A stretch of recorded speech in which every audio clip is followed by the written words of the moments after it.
Sampai mana tadi? Ya, yang agamanya ya. Masa imamnya peci hitam, harusnya imamnya pakai peci hitam gitu. Kalau sama agama, jangan sampai ditanya apa-apa. Mohon maaf ya, di sini cek kandungan. Barangkali geser, gara-gara ketawa mulu. Nah, mohon maaf ya, lihatin nyenengin guru ya, nyenengin guru ya. Memang saya mau begini modelannya. Saya mau tugasnya ngebangunin dulu, udah pada bangun nanti baru dikasih ilmu hitam apa. Tuh Allah kasih yang terbaik. Dan intinya apa? Kita berdoa, kita ibadah, jangan kita diselingi dengan maksiat. Niatnya mau nikah, tapi caranya bagaimana dulu? Mau nikah tapi diajak udah kemana-kemana, diajak jalan kemana-mana, ujungnya ketika ditanya siapa dia, cuma teman, kan sakit. Sakitnya gimana? Di sini kalau udah rada tuaan dikit di sini nih. Apa di sini? Semurat ya? Semurat. Iya.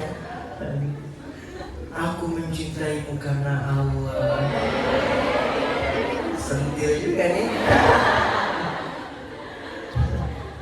Jangan percaya, baik laki-laki mau perempuan, jangan gampang percaya sama orang yang ngucapin aku mencintaimu karena Allah. Boleh kita dengerin aja, tapi lihat bagaimana pengaplikasiannya. Cinta ngomongnya mencintaimu karena Allah, tapi ngajakin berduaan. Berduanya sih ya bukan di pojokan Eko Plaza, bukan sambil makan cilok, makan bakso, seblak ya. Tergulung bukan, tapi berduanya di HP kan sama aja. Ya, cintanya sama Allah aja belum, cinta sama Rasulullah aja belum, tapi mengaku cinta kepadamu karena Allah masuk akal, nggak habis pikir. Nggak habis pikir di luar Nailan apalagi itu.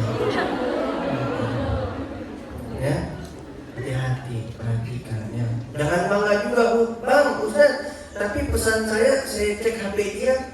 Pesan saya disematkan kok. Nih, saya kasih tahu nih. Biar kata pesan dulu disematin, tapi pemenangnya adalah pesan yang dihapus.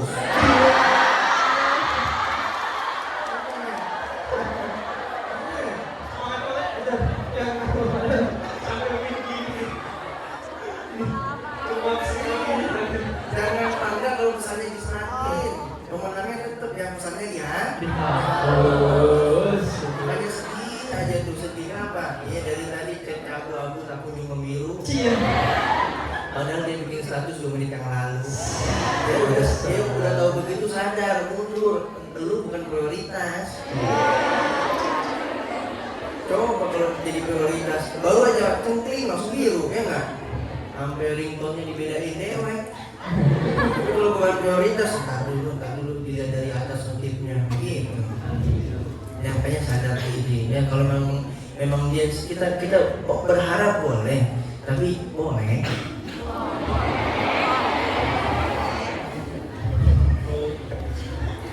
Berharap boleh, tapi jangan terlalu dalam, nanti sakit. Ya, sakit masuk TikTok, pasang tuh suara menahan rasa sakit.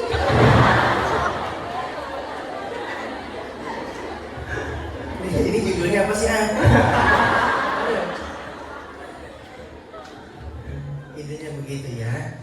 Nah, jodoh mah sudah diatur. Cuman kita dong nih kadang susah diatur sama Allah.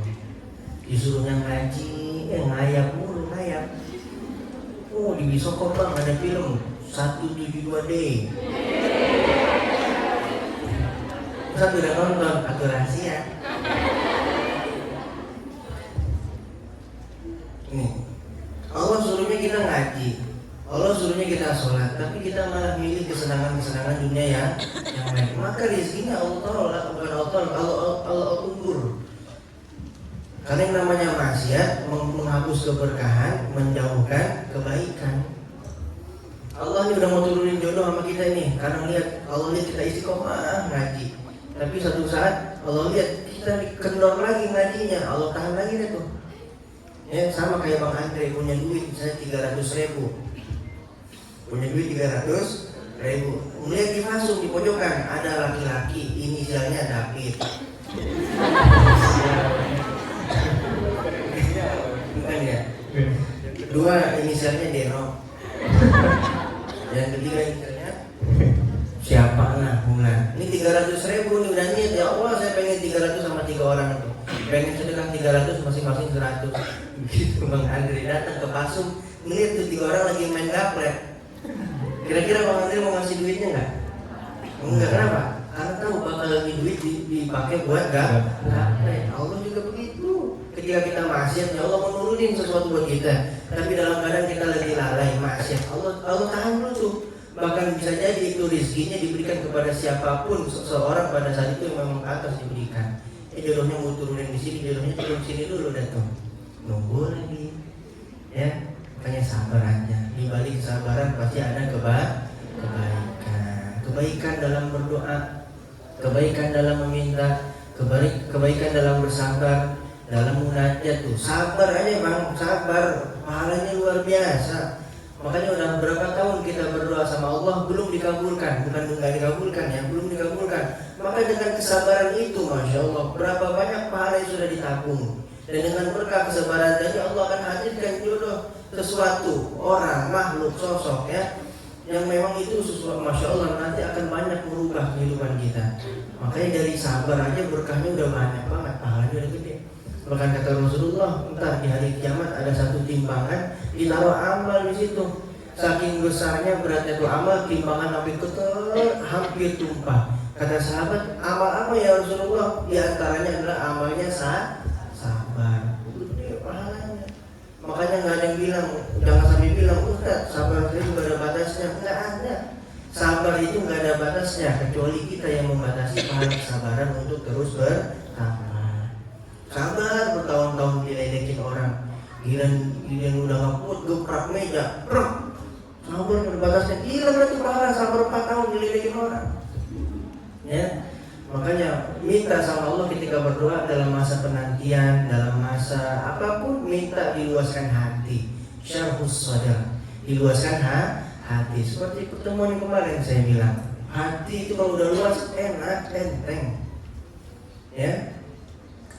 Beda dengan hati yang sempit. Kalau hatinya luas, omongan senyakitin apapun, sekeras apapun, enteng kita nyikapinnya. Tapi kalau hatinya sempit, omongan receh aja bikin nyesek.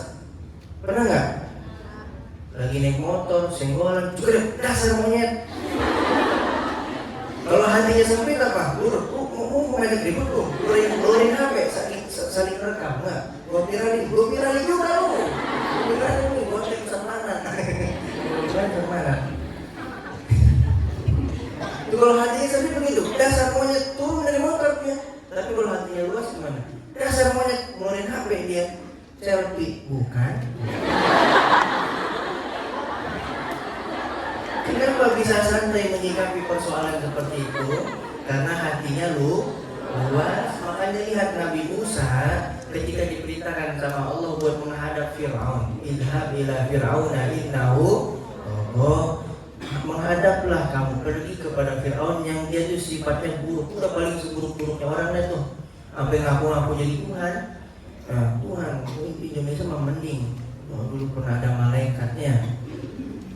Kepolisian Indonesia tuh yang paling cakep bisa nangkap malaikat. Untung nih, siapa? Edan siapa? Iya, Edan siapa namanya? Malaikat Jibril nggak punya bang. Untung malaikat Jibril yang ditahan, bukan malaikat Israel. Kalau malaikat Israel ya senang aki-aki. Panjang umur gue ini. Makanya yang diminta pertama kali ketika berdoa apapun urusannya, minta keluasan hati. Nabi Musa ketika diminta sama Allah menghadap Fir'aun, apa yang diminta? Rabbi syrahli sadri. Nabi Musa minta keluasan hati. Nabi Musa nggak minta, ya Allah berikan saya senjata, bulldozer, basoka. Enggak. Apa Nabi Musa minta harta? Ya Allah berikanlah saya harta biar saya bisa beli itu kerajaan Fir'aun. Enggak. Nabi Musa minta pertama Rabbi syrahli sadri, ya Allah lapangkanlah hatiku. Baru yang kedua, wa yassir li amri, mudahkanlah urusanku. Kalau hati udah luas, urusan gampang. Kemudian yang ketiga, yafqahu qawli, hati udah luas, pikir urusan gampang, ngomong juga gampang. Ngomong juga gampang. Maka minta keluasan hati. Maka lihat pelajaran dari laut. Laut itu kan luas, dalam. Di laut serba ada sampah, ada kotoran hiu ada, bangkai paus ada, semua ada situ. Tapi kenapa Allah tetap bersih, tetap asin, tidak ikut kotor, tidak ikut bau? Kenapa? Karena laut luas, hati juga begitu. Nggak apa-apa dibilangin jomblo, biarin. Yang penting kita dalam kesendirian kita tetap happy, ya enggak? Iya, apalagi udah nikah makin happy, ya enggak saya? Apalagi udah mau Ramadan, buruan. Apa nggak bosan apa sahur di warteg mulu? Biar ada yang masakinnya. Udah cukup sekian stand up comedy kali ini. Ya Allah, sebetulnya saya mah nggak berani saya kalau diselapin Adi nih. Adi itu auranya masya Allah. Saya turun dari mobil aja udah, aduh. Mohon maaf Pak, mohon ikhlasnya ya. Saya dari tadi nggak ketawa mulu, takut ada yang ngikut dari dalam. Maaf ya, mohon aja umumnya sekian aja. Nanti kalau di akhir mau ditambah, insya Allah. Kalau bisa saya jawab, kalau nggak bisa ya mohon maaf, saya jadi PR. Ya, udah segitu aja. Saya mau ngopi dulu. Masya Allah, syukur Ustaz. Mudah-mudahan apa yang disampaikan beliau tadi bermanfaat untuk kita semua. Dan untuk selanjutnya materi tentang rahasia masih rahasia yang akan disampaikan oleh Didi kepada beliau. Persilakan.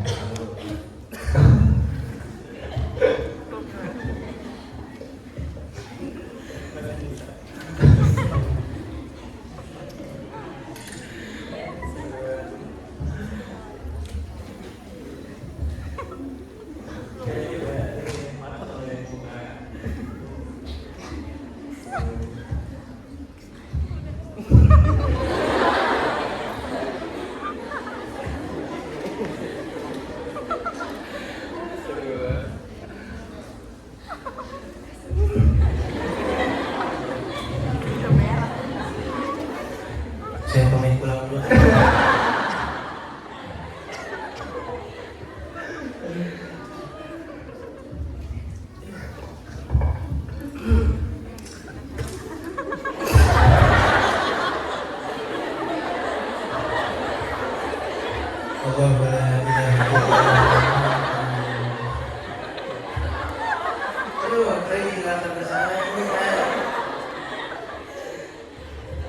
Teman-teman kasih waktu buat Adi buat merenung dulu ya.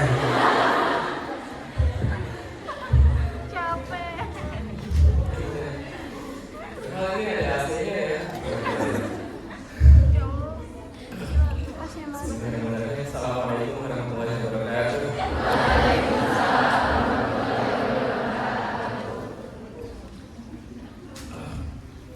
Sudah habis ya semuanya. Cuma Bang. Terus temanya itu unik ya. Dari awal juga karena temanya kan rahasia ya Bang ya. Temanya rahasia itu kalau tidak sampai juga rahasiaan juga. Kayak gitu. Jadi dari awal juga temanya juga unik kita pembahasan di pagi hari ini ya. Ya tapi sebelum itu insya Allah teman-teman kita panjatkan puji syukur kehadirat Allah Subhanahu wa taala. Insyaallah ya pagi hari ini dalam kajian seperti ini iman teman-teman tadi juga sudah bersama dengan Bang Manan kita mendapatkan sebuah santapan rohani yang luar biasa ya. Luar biasa tadi udah menjelaskan tentang semuanya sebenarnya. Jadi udah cukup seperti itu, udah selesai itu. Oke, ini ya saya lagi terus di awal juga sama ini sebuah titik maaf juga teman-teman ya. Kadang-kadang kita selalu lupa untuk bersyukur. Padahal syarat untuk bahagia itu adalah memulai semuanya dengan syukur. Di sini alhamdulillah kita bisa dalam sebuah kajian masih penuh senyum, masih penuh tawa, insya Allah ya. Tapi di belahan dunia yang lain kan tidak. Kita minum air jernih, nikmat, segar. Di belahan dunia yang lain tidak. Bahkan bisa jadi air yang mereka minum itu berbau tanah, berbau debu, berbau mesiu. Insya Allah, kan? Di sini kita barangkali sedih yang kita hadapi sekadar ditinggalkan orang yang bahkan itu bukan dari kita. Tapi di belahan dunia yang lain, mereka ditinggalkan oleh orang yang mereka sayang, bahkan jasanya sudah tidak utuh. Untuk sampai kajian ini, alhamdulillah semalam kita bisa tidurnya, teman-temannya. Ya. Di belahan dunia yang lain, bahkan mereka takut untuk tidur, karena ketika mereka tidur, mereka tidak akan terbangun lagi dengan jasa yang masih sama.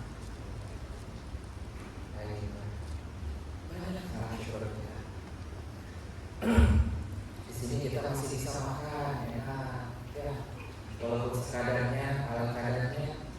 Masih bisa. Sehari 3 kali ada, sehari 2 kali ada, dan sehari sekali ada. Ya, bahkan masalah India juga masih bisa makan kita. Tapi di belahan dunia yang lain, mereka bahkan tidak lagi berpikir apa yang bisa mereka makan hari ini, karena bahkan untuk hidup besok pun tidak ada jaminan. Maka pada saat situasi seperti ini, kita dengan segala macam keluhan kita yang kita miliki, yang sebenarnya cuma itu aja keluhannya, tidak ngaruh. Sementara mereka yang ada di sana ya, dengan semua keterbatasan mereka itu masya Allah.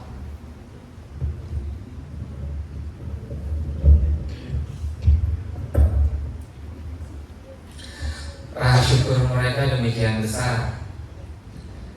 Dengan setiap ujian, setiap detik ujian datang buat mereka, tapi ibadahnya makin luar biasa. Ketika Allah mengambil orang-orang tersayang mereka, bahkan ketika hati mereka tersayang, mereka mengobatinya dengan sholat. Sementara kita, gitu kan? Bahkan itu tadi ya, kadang-kadang orang yang meninggalkan kita itu kan bukan jodoh kita ya, tapi begitu sakitnya kita sampai kita meninggalkan sholat, sampai kita menganggap Allah meninggalkan kita, kayak gitu. Masya Allah. Jadi kondisi yang sedang dihadapi oleh saudara-saudara kita, ketika kita melihat dalam kacamata iman, malu kita teman-teman. Bersyukur kita kondisinya seperti ini. Alhamdulillah. Di sini kita ngaji di dalam masjid, gak ada ketakutan sedikit pun akan ada bom yang menghancurkan kita di sini. Gak ada. Kayak gitu. Itu ya teman-teman. Bersyukur dulu, karena syukur itu adalah kunci kebahagiaan yang paling utama. Gitu ya teman-teman. Jangan lupa saudara kita yang ada di sana. Mereka mah insya Allah dekat dengan kesyahidan, sementara kita jauh, gitu ya. Jadi peran serta kita, daya dukung kita, kalau kita tidak bisa membantu secara finansial, minimal kita bantu dalam doa-doa kita, teman-teman. Jangan pelit. Nanti sholat yang paling dekat dari sholat zuhur ya, coba kita bermunajat kepada Allah agar kemudian kita memberikan keselamatan untuk saudara-saudara kita yang ada di belahan dunia sana. Itu saudara-saudara kita yang ada di Palestina dan juga di tempat lain yang sedang berjajah. Itu ya. Kalau kita punya kemampuan secara finansial untuk membantu mereka, ayo terus bantu. Kayak gitu. Insya Allah ya, baik melalui upgrade diri, baik melalui RBK atau masing-masing setiap lembaga itu ada. gitu ya, kita bantu mereka sekadarnya gitu. Jangan dulu berpikir besar jika memang kita belum bisa sebesar itu. Tapi insya Allah kalau memang kita punya kemampuan besar, itu akan jauh lebih baik. Itu ya teman-teman, insya Allah. Ya, jadi jangan lupakan itu. Terus saya juga ada titipan di sini ya, ada teman AA daerah Pasar Kemis. Beliau salah satu aktivis dakwah juga. Paham dengan kondisi beliau yang jadi beliau kerja di sebuah perusahaan, di karyawan biasa saja. Tapi masya Allah beliau menjadi seorang guru ngaji di tempatnya dengan fasilitas seadanya ya, hanya di teras rumah biasa. Terus ternyata sekarang musim hujan, anak-anak banyak diliburin karena teras rumahnya tidak memiliki atap. Gitu. Jadi buat teman-teman yang mau ikut menyumbang untuk kegiatan aktivitas teman itu, nanti mungkin bisa tanya ya Guru Andre, gitu kan, admin, atau mungkin barangkali nanti bisa di-post untuk yang ingin galang dana di situ. Ya ada sih sebenarnya link kita bisanya itu ada, kita bisa.com. Tapi ingin transfer langsung ke orang yang berkaitan, insya Allah nanti akan kita sampaikan juga.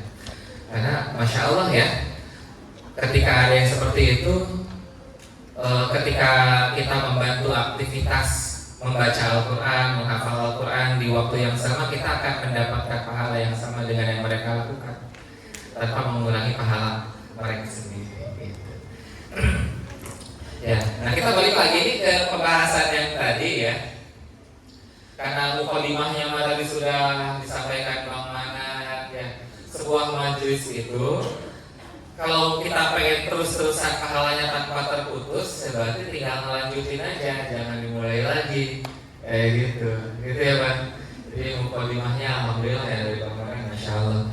Terus kalian itu sudah mencapai semuanya isi. Nah barangkali di sini bukan menambahkan juga ya, ini mah cuma ngasih iklan dikit ya, bahwa rahasia jodoh itu luar biasa teman-teman. Faktanya adalah semua manusia itu punya jodoh, gitu ya. Semua manusia itu selalu punya jodoh. Ada yang jodohnya itu dibatasi ruang, ada yang jodohnya dibatasi waktu, ya. Tetapi ada juga jodohnya yang dibatasi ruang dan waktu.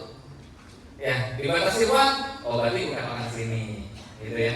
Dibatasi waktu, oh berarti bukan sekarang. Dibatasi ruang dan waktu, berarti jodohnya bukan di dunia. Gitu. Ada yang seperti itu?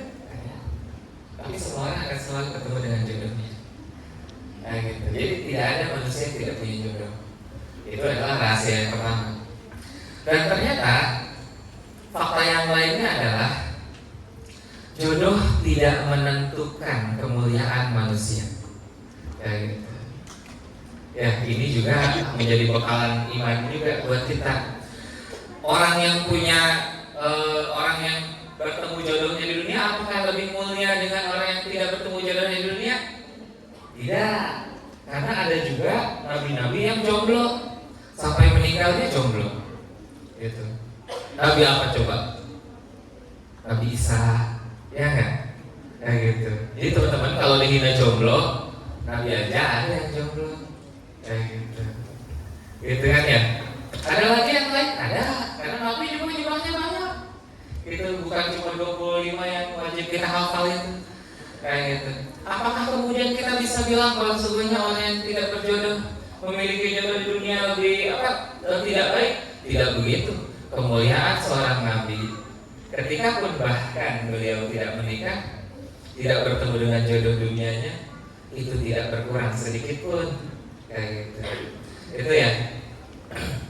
Nah, maka di sini juga terus kalau kayak gitu apa itu jadi sebuah pembenaran bahwa saya jangan kayak gitu? Tidak juga, maksudnya bukan begitu ceritanya gitu ya. Karena dalam dimensi yang berbeda juga kita akan melihat ada orang yang sedihnya luar biasa ketika dia tidak bertemu.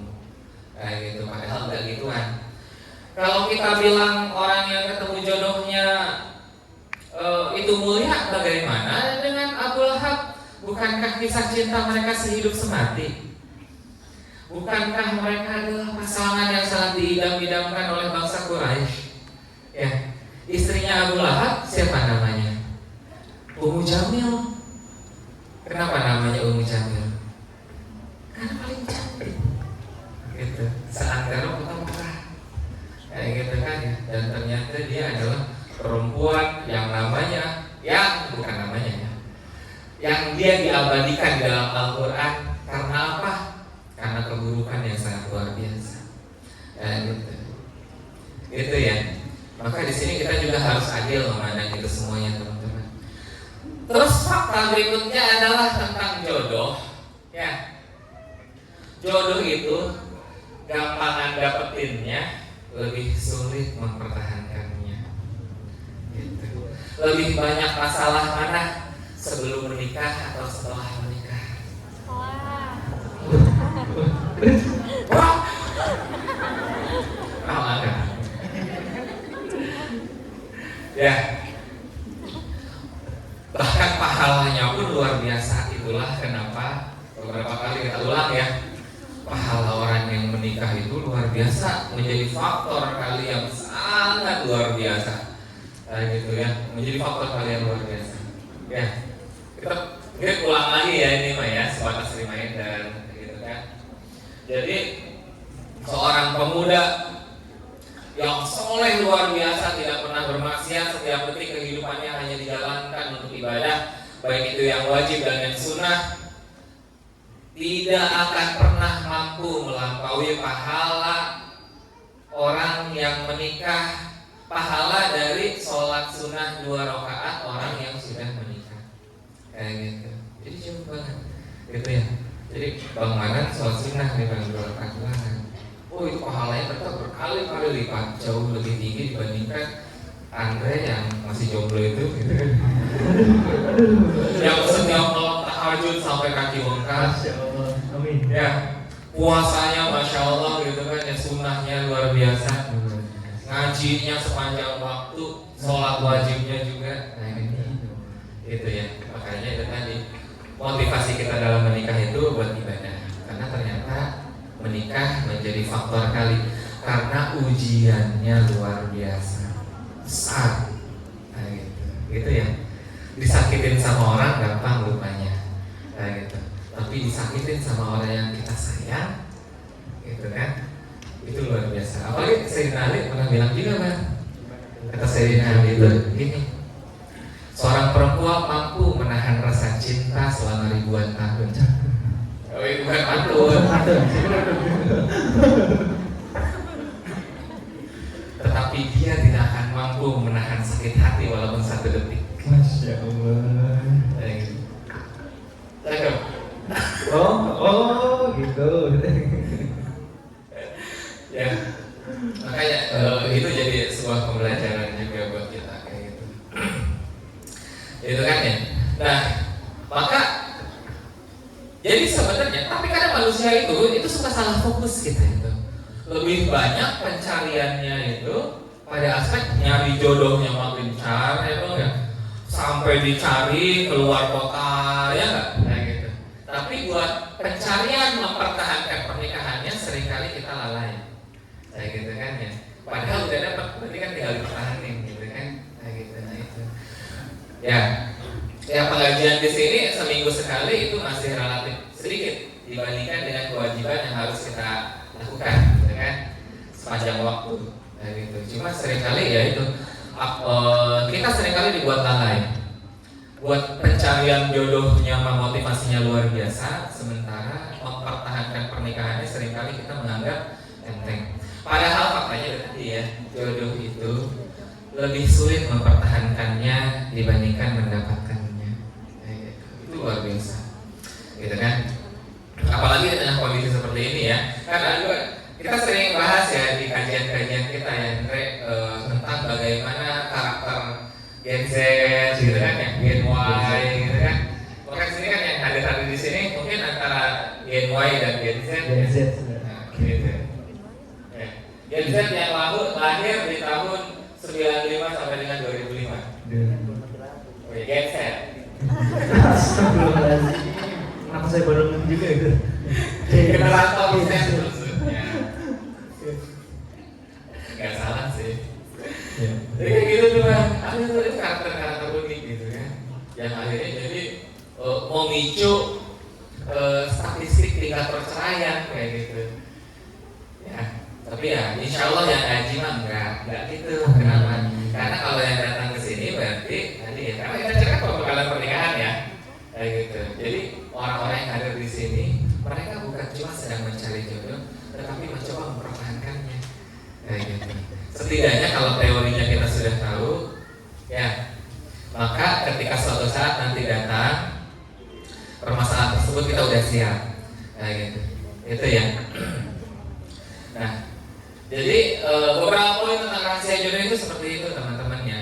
Jadi kita harus paham dulu, oh ternyata kata kemuliaan seseorang itu tadi tidak selalu diukur tentang dia dapat jodoh atau tidak, kayak gitu ya. Terus juga jodoh manusia itu semuanya akan bertemu dengan jodohnya. Ada yang ketemu di dunia, ada yang ketemu di akhirat. Ada yang ketemu di dunianya itu dibatasi ruang, ada yang dibatasi waktu, ada yang sudah ketemu kemudian dipisahkan kembali, ada, gitu kan ya. Ada yang dipertemukan lagi dengan orang lain, ada, gitu kan ya. Jadi, oh dia bercerai, dia tidak berjodoh, nggak gitu. Dia jodohnya sampai di situ, kayak itu ya. Terus juga, juga benar-benar notice dengan apa yang tadi Bang Manan sampaikan, gitu ya. Apalagi buat laki-laki. Jadi jangan langsung berpikir tentang perceraiannya, tetapi bagaimana, terutama kita, karena laki-laki itu kan qawwam, gitu ya. Arizal qawwamun namanya bisa, kayak gitu kan. Qawwam itu artinya adalah pemimpin, tapi di balik kepemimpinan tersebut itu pengertian yang lain itu adalah tokoh tangguh, gitu ya. Jadi untuk menjadi qawwam itu kita harus punya ketangguhan ilmu, ketangguhan iman, dan juga ketangguhan takwa, kayak gitu kan. Nah, kalau kita belum punya karakter qawwam, jadi seorang suami, jangan dulu mikir ke yang lain-lain dulu, gitu ya. PR qawwamnya dulu tuh, gitu yang baru kita selesain, kayak gitu. Karena mungkin di situ, gitu kan ya, gitu kan. Jadi yang belum kita selesaikan, gitu. Jadi bukan cuma laki-laki pemimpin, berarti boleh mimpin. Gitu kan, bukan cuma perkara itu aja. Perempuan dipimpin, bagaimana karakter orang-orang yang dipimpin, nanti apa aja.